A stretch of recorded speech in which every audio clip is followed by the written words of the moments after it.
Regardless whether you like it or you don't like it, you love it, you hate it, one thing for damn sure, you are gonna respect it.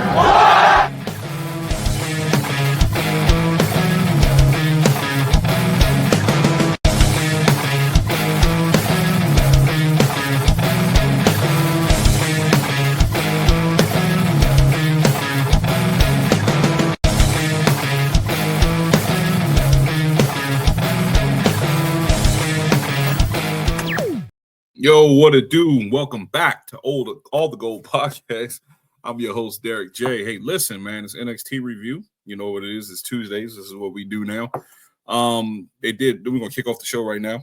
They did a video recap last week's fallout of Trick Williams, Obafemi, and Joe Hendry on NXT, basically building up between the match between them two.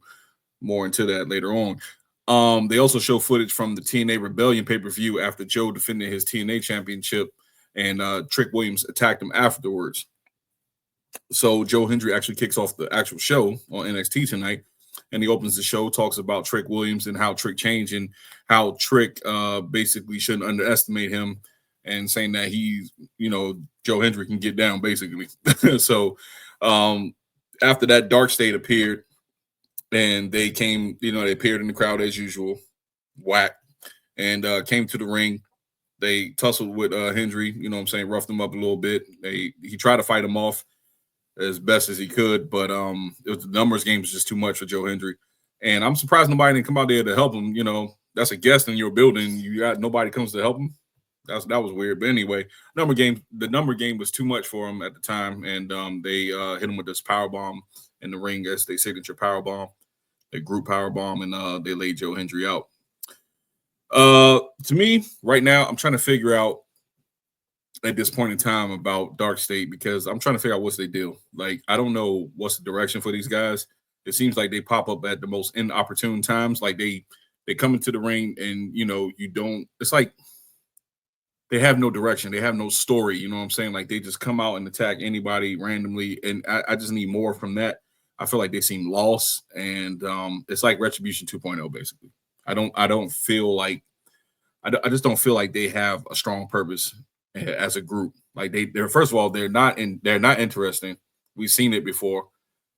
We need some type of story from them. They need to show more of them talking backstage. They need to show. I don't know what they need to do, but it's just not clicking for me. I don't know about you guys, but it's not clicking for me. So I'm gonna move on from that. Io Sky was shown backstage with Ava. Ava thanked her for being there. Ava puts Io in the tag match against Roxanne Perez and Julia. Jordan Grace volunteers to be her partner. So more on that match later on. It was a really good match. So we're going to touch on that more later on. Next segment was a backstage segment. It was Carmen Petrovic. She was shown backstage, and she was talking to Gigi Dolan and Tatum Paxley. And basically, they were talking about the match that they had for the WWE Women's Tag Team Championships that they lost, and the TNA Tag Team Championship they lost at Rebellion.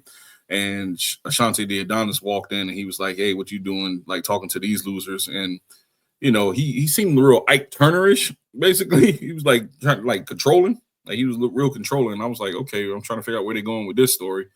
And basically, he told Carmen Petrovic. He told her, he said, "Look, man, I got you a North American, I guess, a number one contenders match against Sol Ruka. I guess if she wins, she's the number one contender for the North American Championship." Now, I don't get that. Like, number one contender, you got to fight the champion to get a number one contenders match. I don't understand that whole concept right there. I thought maybe that you fight somebody who's like number one and number two, they fight, and then that's the winner of the number one contender for the championship. So WWE always kills me with that. Fight a champion, you win the match against the champion, but you don't become champion, you're just the number one contender. That's stupid. But anyway, say he got her to get your gear on. That's what he was telling her, and they cut the commercial after that. And then when we come back, the first match of the night, it was a lot of talking segments. The first match of the night is the North American Championship match. Is Lexis King versus Ricky Saints. It wasn't really a long match. It was really probably like, I said this match was probably like in length, maybe like 10 minutes, maybe 12 minutes. Lexis King, first of all, he didn't look real good in the ring. not tonight. Tonight he looked real sluggish, and usually he does. He's okay in the ring. I'm not saying he's the best in the ring, but tonight he just looked out of it. He looked real sluggish. I was trying to figure out what was going on with him. It just to me looked like he wasn't into it. There was a couple botch moves that he did too. A couple kicks. It looked like he barely touched Ricky Saints, but Ricky was selling it, so that was good on his behalf. And just a couple highlights. Ricky caught him with a tornado DDT, and actually Lexus King reversed the first one, but he caught him again with the second tornado DDT. And then when he connected, he hit him with the Rochambeau for the win. And like I said, this match was pretty cool. It was pretty cool as far as, seeing two former AEW stars go at it on NXT. But rather than that, I really didn't get much from Lexus King in this match. I was kind of disappointed because I know he can, he can wrestle. I'm not saying he can't wrestle completely, but I just wanted more out of Lexus King tonight. So I was kind of disappointed in that match. Next up, the Cullen was shown backstage. Sean Spears, Izzy Dame, Nico Vance, and Brooks Jensen. Spears says Izzy Dame has to take the women's division by the throat, basically. And he said that there's a lot of competition within the ladies division, and you have to do something to stand out. And she was just smiling and saying, I guess she was agreeing with what he was saying. And then he said that the tag division is wide open because Hank and Tank basically are the new tag team champions. He won Nico Vance and Nico Vance and Brooks Jensen to insert themselves into the tag title pictures, since they are the new champs. So we'll see where that's going at. Not really too wild about this group. I do like Izzy Dame. I like her as a wrestler. I think she has a lot of potential.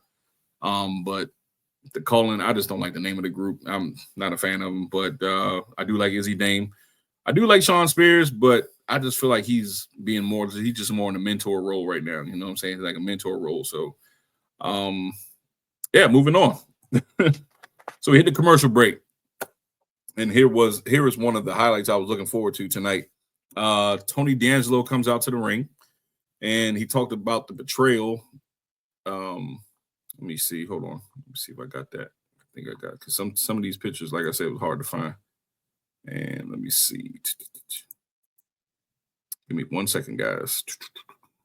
Oh, so here's the picture of, because NXT, let me tell you something about it. We try to do these shows, man, but like their stock photos, they don't have that many photos up. So, it's hard for me to grab them. But this was a stock photo of Ricky Saints and Lexus King.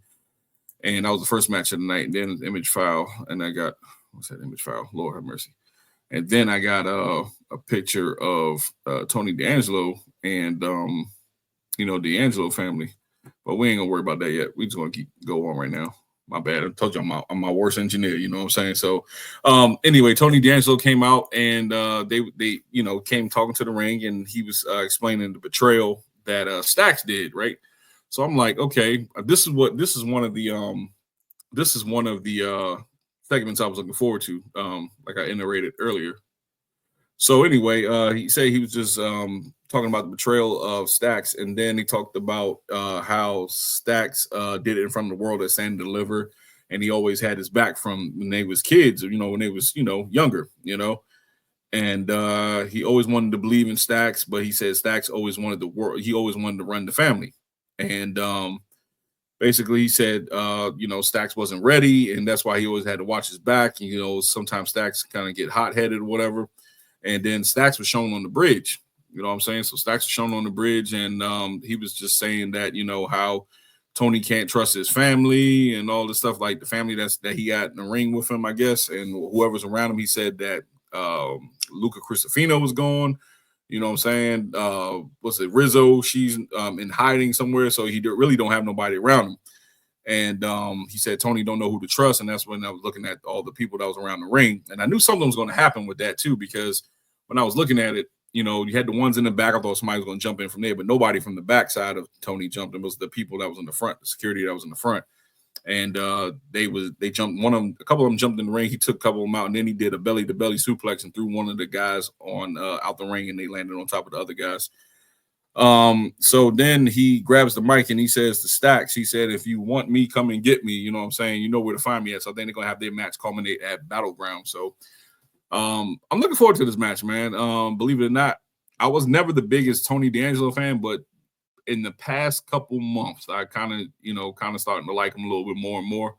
And Stacks has really grown into his role. He's starting to shine more. You know what I'm saying? So I'm really interested to see this match, see where it goes, and see what happened to Luca Crucifino, and maybe Rizzo comes back. I don't know, but I'm gonna tell you this. I'm gonna tell you this right now. I think that what is going to happen is that Luca and Rizzo is going to join up with Stacks and create a new D'Angelo family, and I think eventually either Tony gets called up, maybe see Tony called up to the main roster, and might do his thing on the main roster. So we will see. We will definitely see.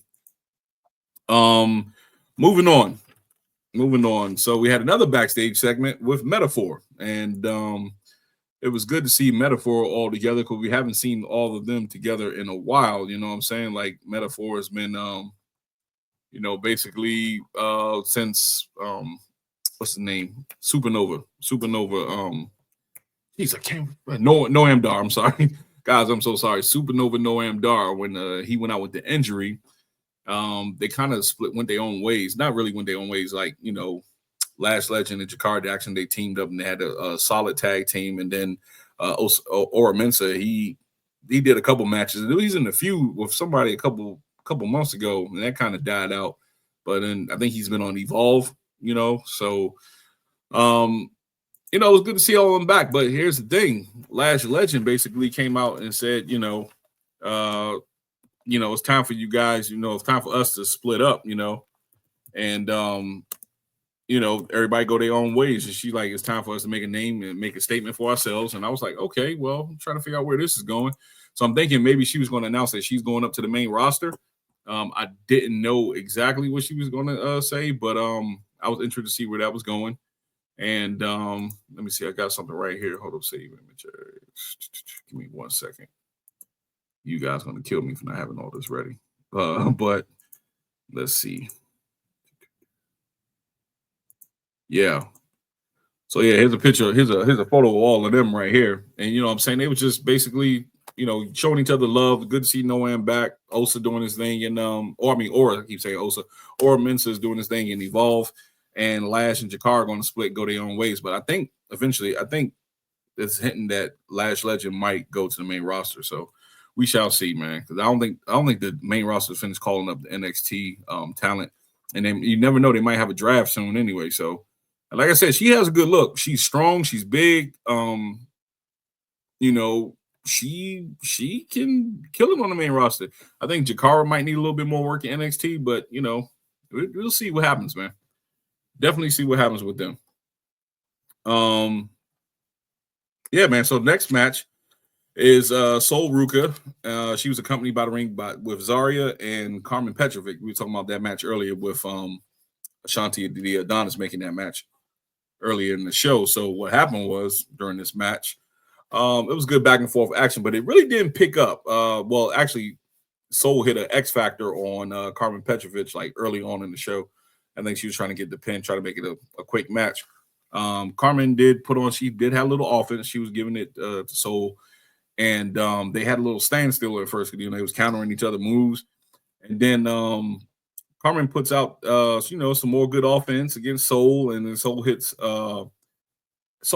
Carmen with they called it a backpack stunner. It was like she bounced off the ropes, or she held her, ran with her, and then hit her with a stunner. It was like a backpack stunner. And that's what I think Booker said. I think Booker said it was a backpack stunner, or what's the other announcer? Not Corey Graves, the other one.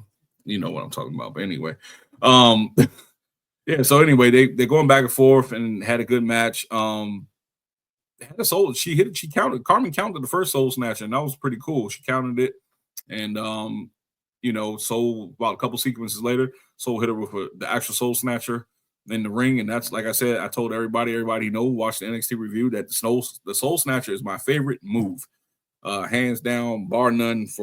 On NXT, that's my favorite move. I'm not saying all wrestling, but just on NXT. When Soul hits the soul snatcher, I'm like, that shit come out of nowhere. It's just like a front flip RKO almost, like in the corner. It's crazy.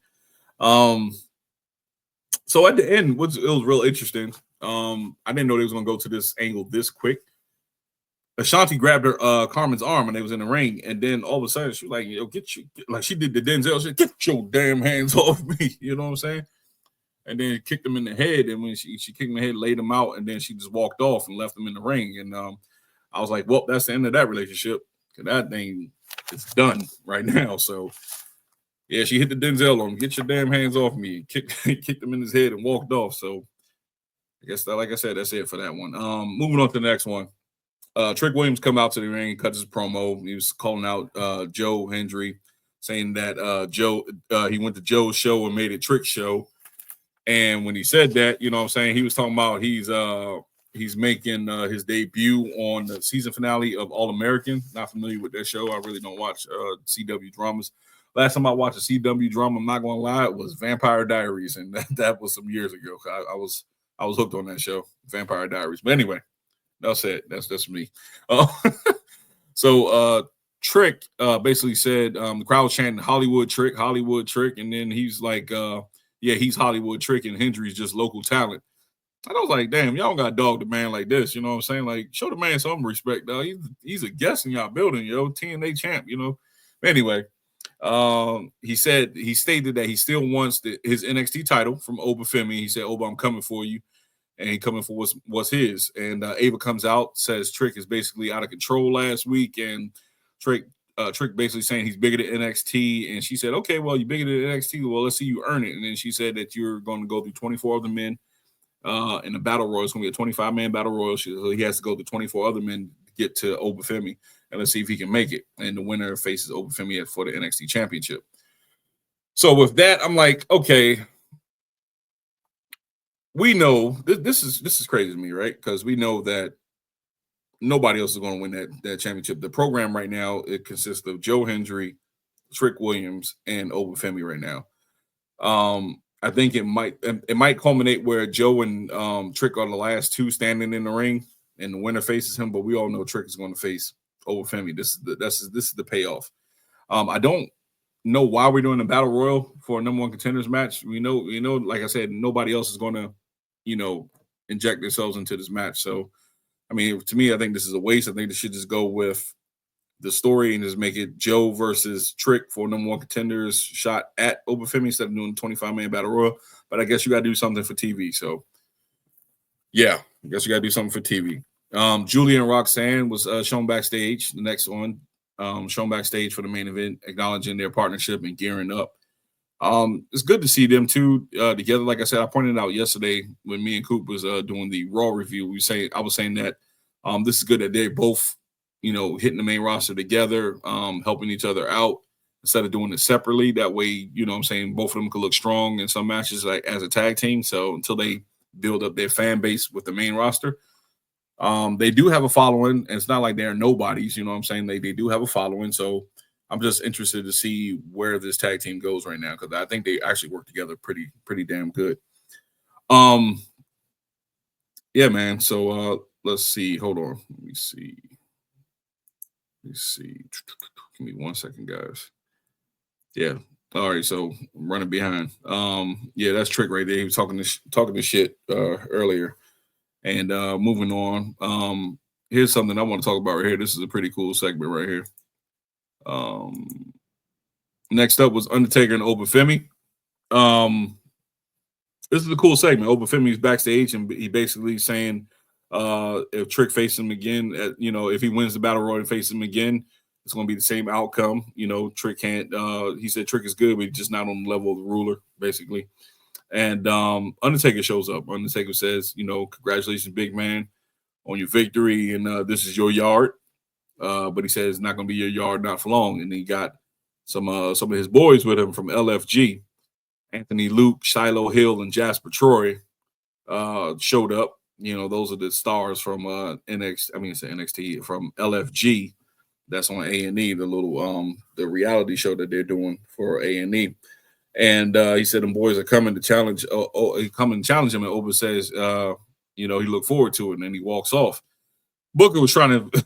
I think Booker forgot their names. He was choked up. He was like he couldn't remember. I think it was Anthony Luke's name, or I think it was Jasper Troy. Either one of them, he couldn't remember their names. And they was like, "You all right, Book?" And he was like, "Yeah, man." He said, "I'm just choked up." He tried to play it off, but yeah, he probably forgot their names. They're not memorable yet.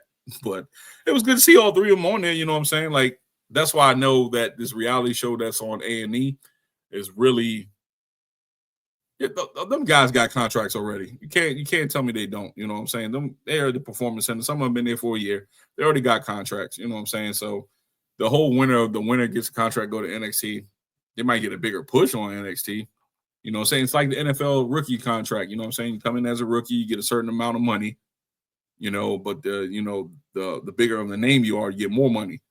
That's what it is. You know what I'm saying? The bigger name you use, you get a bigger push. So whatever. You take this drink real quick.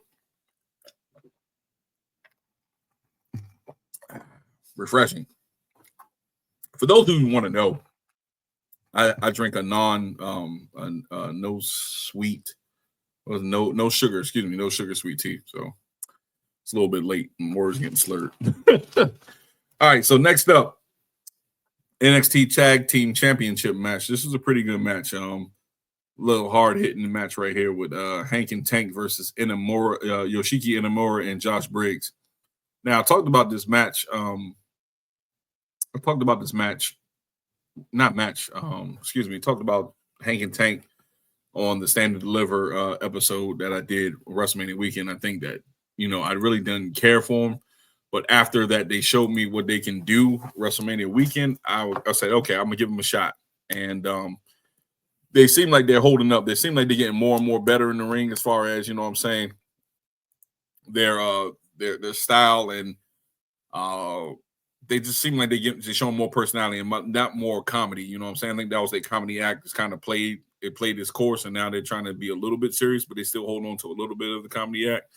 But overall, it was a good showing tonight between these two teams. I think that these two teams really are good against each other. Like Inamura, I like his style. I like Yoshiki Inamura's style. I like Josh Briggs' style. I know that Josh Briggs is going to break away from Brooks Jensen, when they had that tag team. Briggs and Jensen, whatever that group was called, not Brooks, like Brooks and Dunn, but Briggs and Jensen. It's a pretty cool tag team, man. But they broke them up. They went their separate ways.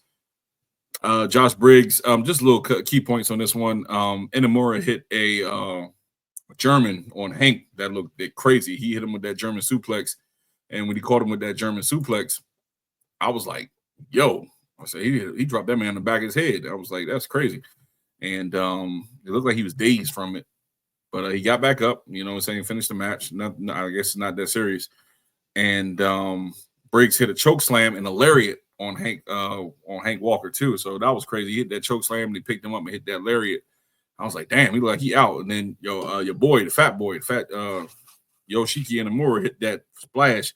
And that splash looked like it's in slow motion, but that thing looked effective. You know what I'm saying? When he dropped on him, took the wind right out of Walker.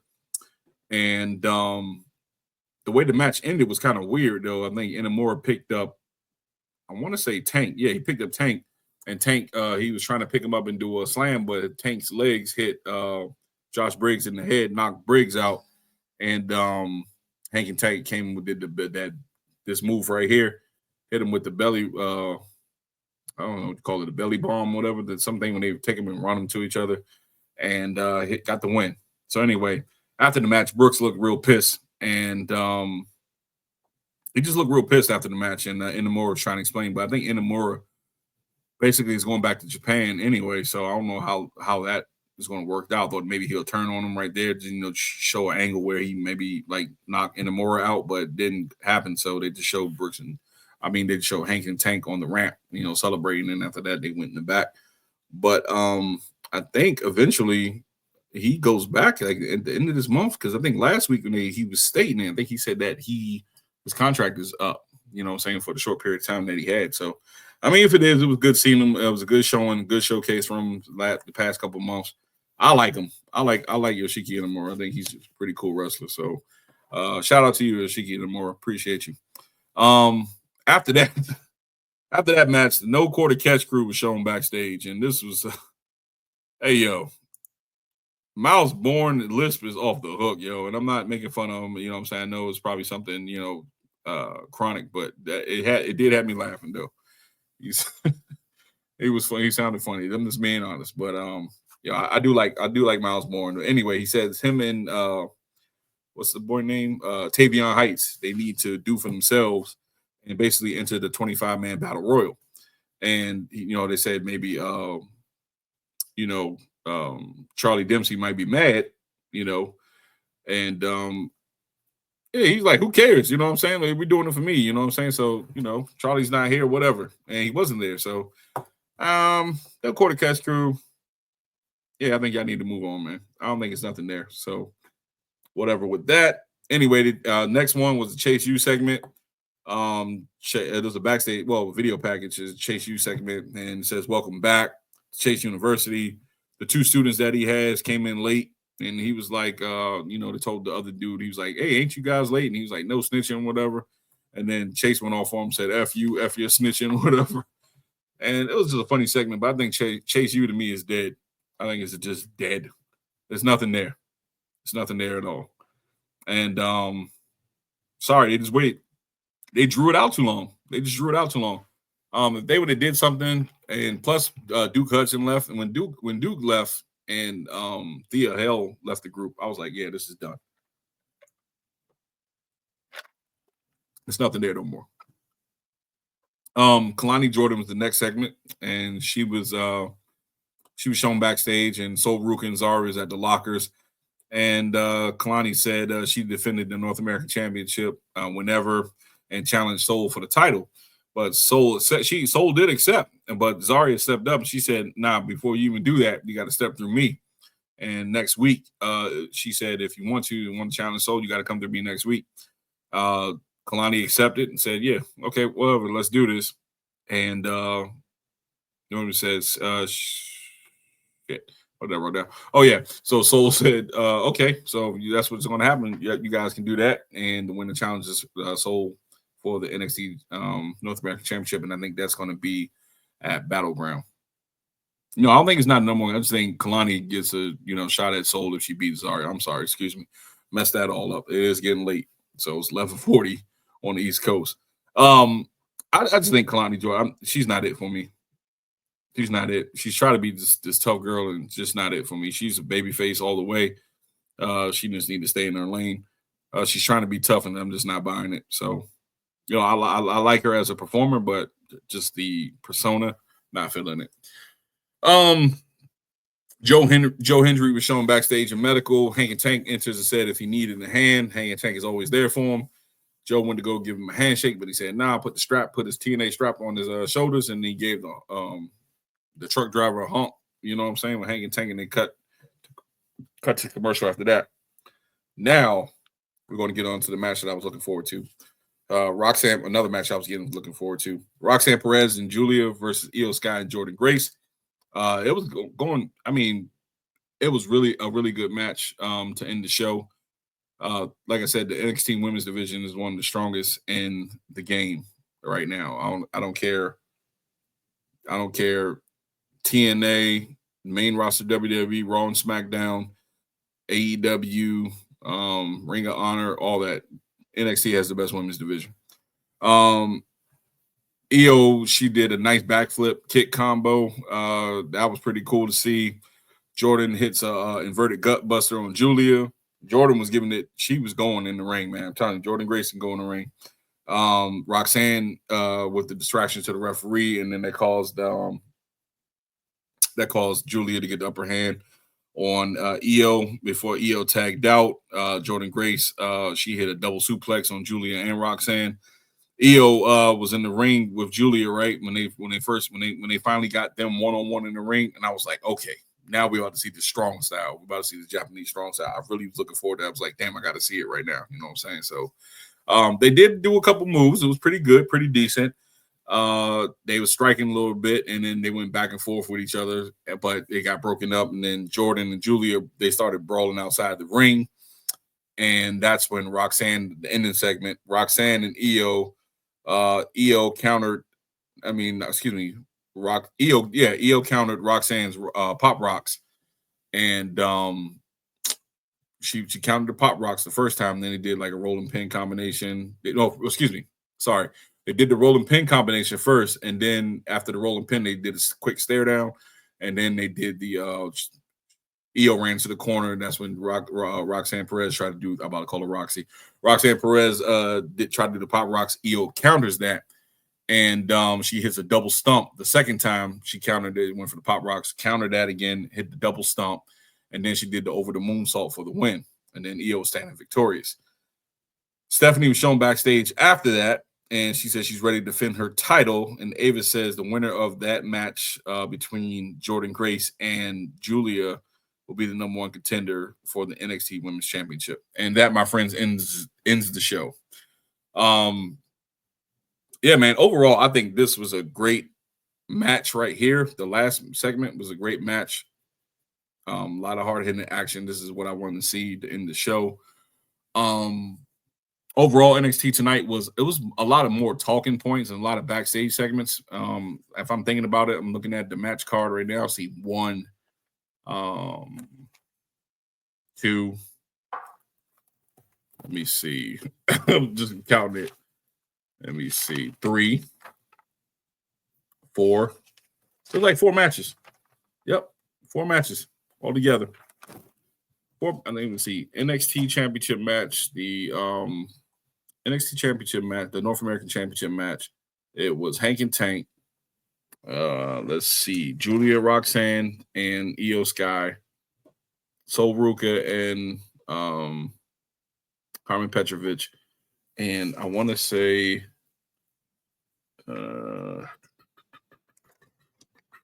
yeah, those are 4 matches. Rest was talking points. So yeah, it was a lot of talking in this on this episode right here. But you know what I'm saying, it was a decent showing. I think I would like to see more people showcase wrestling.